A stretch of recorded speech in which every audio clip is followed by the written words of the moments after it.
Hey viewers, this is Random Stuff with Alex Hughes, and today I think I'm going to talk about improving my quality of life. So this idea I have is really about the idea of success and how when you achieve and make more money, you're able to improve the quality of life that you live. And so my idea is that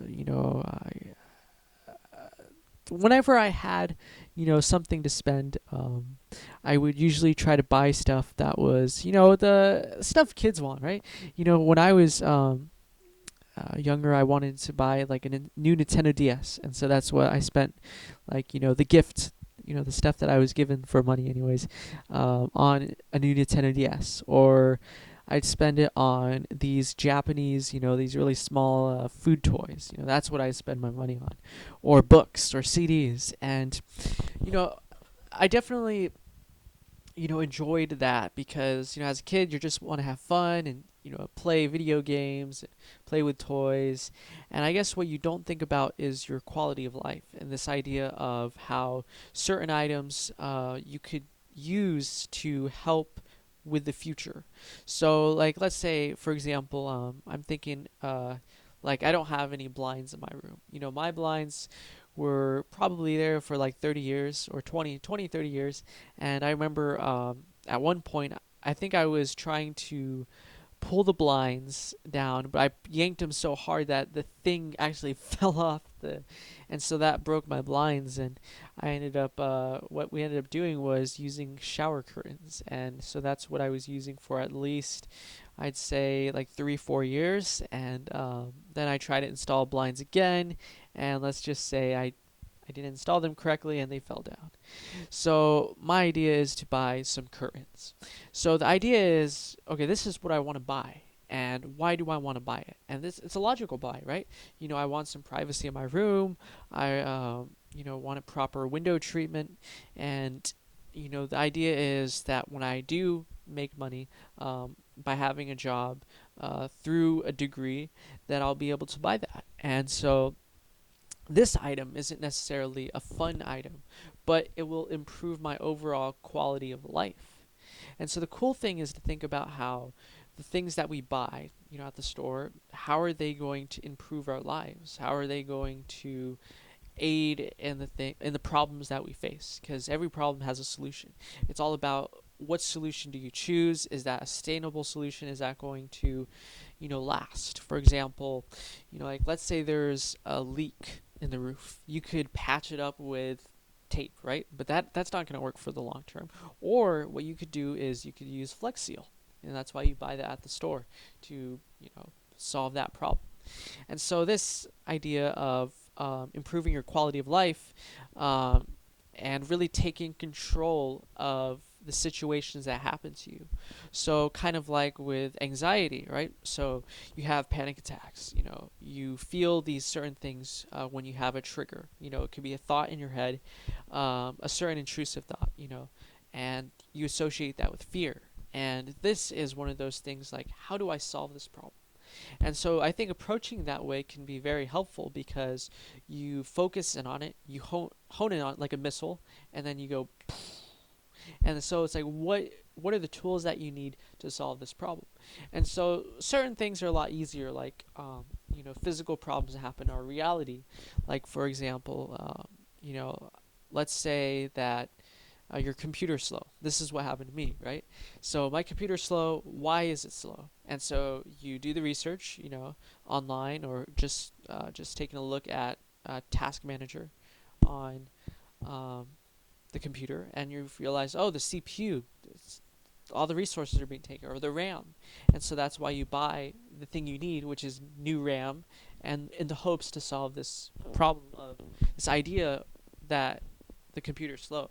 So you identify a problem, and then you think to yourself, how am I going to solve this problem? What are the best ways that I can move forward? What are the resources that I have at my disposal? So if you're lucky, maybe you have a lot of resources, a lot of tools that you need to help you out. Or maybe you have to wait. Maybe it's one of those goals that is going to be finished or accomplished sometime in the future, a long-term goal. So, for example, I was looking at my 2019 goals for this year, and I got to finish them up because next month is December, the end of the year. So the reality is, it's really thinking about, okay, so I have these goals, and I created these goals because I thought that these were things that I should focus on at the start of the year. So I have to think, okay, this is the problem. How do I solve that problem? What are the tools that I need, and what can I utilize at my disposal at my house, or maybe things I could buy to help out with these goals? And so the goals are related in different types of goals, right? So there's the personal development goals.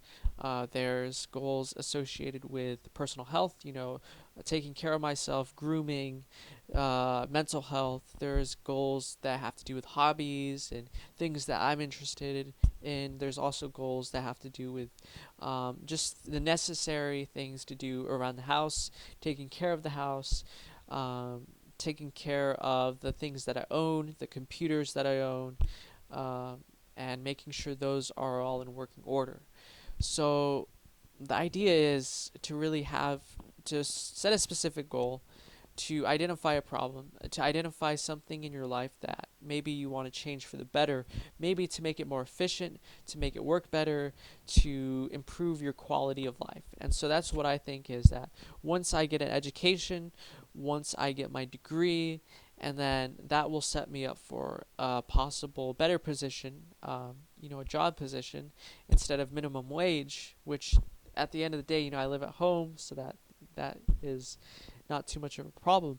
But if I start, at a very stable job, maybe full-time job, I'm done with school, finish all that homework, and I finally have a stable position. I go and then I make a very nice chunk of change, and then I can save that, but also start investing in my life, investing in the quality of life, so that way I can live a life where I have the things that I need to solve the problems that I have.